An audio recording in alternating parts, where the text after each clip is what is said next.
चाहूंगी, सुनाइए। उठो मुसाफिर बिस्तर बांधो, गाड़ी आने वाली है, राम नाम की टिकट कटा लो, घंटी बजाने वाली है। अकल यही लगेगा ना कि हम तुझसे अकेले ही घर का सारा काम करवाते हैं। माँ जी, मैंने तो ऐसा कुछ नहीं कहा कि आप लोग मुझसे अकेले काम करवाते हो। अच्छा, अब तुम्हारे कहने का मतलब है कि मैं झूठ बोल रही हूँ।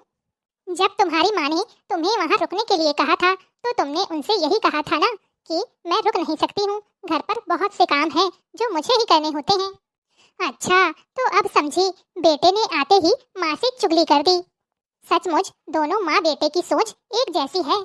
अरे माँ जी, वो तो नॉर्मल बातचीत थी जिसमें वो लोग मुझे वहाँ रुकने के लिए कह रहे थे, तो मैंने उन लोगों से यही कहा कि मुझे घर पर और भी काम है, इसलिए मैं यहाँ पर नहीं रुक सकती। पर मैंने एक बार भी ऐसा नहीं कहा कि घर के सारे काम मुझे अकेले ही करने पड़ते हैं। अच्छा, बहाने और नहीं थे क्या जो ये बहाना बनाया कि घर पर और भी काम है? इसका तो यही मतलब होता है ना कि सारे काम तुम्हें ही करने पड़ते हैं, हम लोग तो कुछ भी नहीं करते हैं। अब यहाँ पर मुंह खोले खड़ी रहेगी या फिर घर के काम देखेगी? ये तो हमेशा का हो गया है। जरा सी बात को पकड़ा जाता है और उसे तोड़ मरोड़ कर उसके अर्थ को अनर्थ कर दिया जाता है। एक ये है ना काम की ना काज की, और एक मेरी छोटी बहू जो मायके जाकर अपनी ससुराल की तारीफों के पुल बांध देती है। पहली होली पर अपने मायके गई है, तभी तो घर सूना सूना लग रहा है। उसके होने पर घर में रौनक सी रहती है। कोई बात नहीं, फोन पर ही बात कर लेती हूँ। हेलो छोटी बहू। जी मम्मी जी, प्रणाम। जीती रहो बहू। बहू, वापस आने की कब की तैयारी है? अरे मम्मी जी, अभी 2 दिन पहले ही तो आई हूँ। कल भैया और भाभी मुंबई वापस जा रहे हैं। अच्छा, वहाँ सब कैसे हैं? यहाँ पर तो सब ठीक है, लेकिन आप लोगों की बहुत याद आती है। जब भैया भाभी मुंबई के लिए रवाना हो जाएंगे उसके बाद मैं आ जाऊंगी। अच्छा ठीक है बहू। एक बहू साथ में है उसकी कोई कदर नहीं है, और छोटी बहू की याद आ रही है। हं, जल्दी आ जाना, क्योंकि पड़ोस की सभी औरतें तुम्हारे बारे में पूछ रही थी। वो लोग तुमसे मिल नहीं पाई है ना? हाँ हाँ मम्मी जी, मैं जल्दी ही आ जाऊंगी। बड़ी बहू, आज छोटी बहू आ रही है तो उसकी कुछ पसंदीदा चीजें बना लेना, जैसे कि भिंडी की सब्जी, भरवा करेले और लौकी का रायता। ओहो माँ जी, देवरानी जी आ रही हैं, कोई मेहमान थोड़ी ना आ रहा है कि मैं इतने व्यंजन बनाऊं। बड़ी बहू, मैं देख रही हूँ आजकल तुम्हारी जुबान कुछ ज्यादा ही चलने लगी है। जितना कहा जाता है बस उतना किया करो। मैं तो क्या, जाओ और जाकर खाना बनाओ।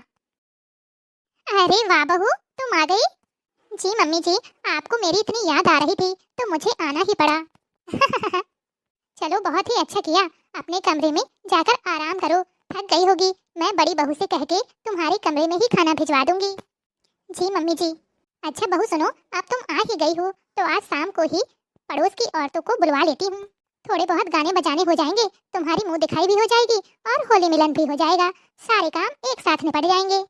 अच्छा ठीक है मम्मी जी, जैसी आपकी मर्जी। अरे वाह सावित्री बहन, बहू तो बहुत चुनकर ढूंढी है। देखकर तो ऐसे लग रहा है जैसे दूध से नहा कर आई हो अभी। और कपड़े भी देखो, बड़े फैशनदार पहने हैं। हाँ हाँ, मेरी बहू है, सुंदर होगी ही। सुंदरता तो देख ली, अब अंदर के गुण भी देख लें। बहू रानी, गाना बजाना कर लेती हो?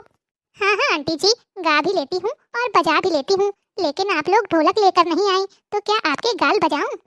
हाँ? बुरा मत मानिएगा, मैं तो बस मजाक कर रही थी। हाँ हाँ, वो क्या है ना, हमारी भाभी थोड़ा मजाकिया है। अच्छा अच्छा, तो बहू रानी कोई मजाकिया गाना ही सुना डालो। ओके आंटी जी। करेले की चटनी बनाई, बलम जी को मीठी लगी। करेले की चटनी बनाई, बलम जी को मीठी लगी। थोड़ी सी चटनी सासू को चटाई, थोड़ी सी चटनी सासू को चटाई। मोहल्ले में हल्ला मचाई, करेले की चटनी बनी। हाँ, मोहल्ले में हल्ला मचाई, करेले की चटनी बनी। थोड़ी सी चटनी जिठनी को चटाई, थोड़ी सी चटनी जिठनी को चटाई। जिठनी